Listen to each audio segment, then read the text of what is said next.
Something is cracking at the very heart of Putin's Russia, and it's their energy giant, Gazprom. They just posted a massive loss. We're talking $7 billion, their first in over 20 years. And this? It's way more than a financial mess. It's a political earthquake, and the Kremlin is shaking. So, how did we get here? Let's dive into how this empire started to just implode.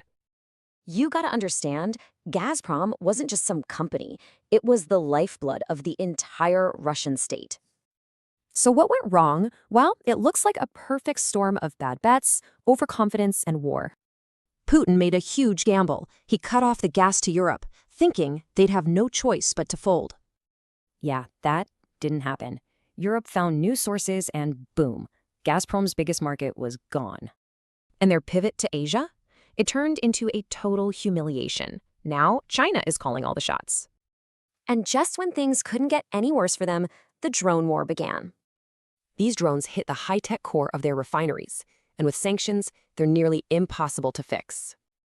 Get this, projections show nearly 40% of Russia's refining capacity could just be gone. So what does all this mean for the average person in Russia? Well, the fallout is hitting hard. It's hitting these monotowns the worst, cities that exist only for the energy industry.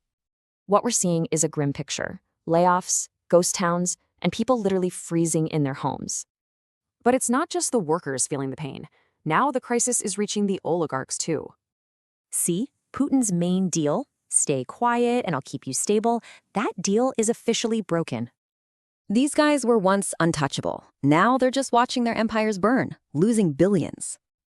They're trapped. They can't oppose Putin openly, but staying loyal is costing them everything. So what are they doing? They're quietly moving money out and just trying to get away.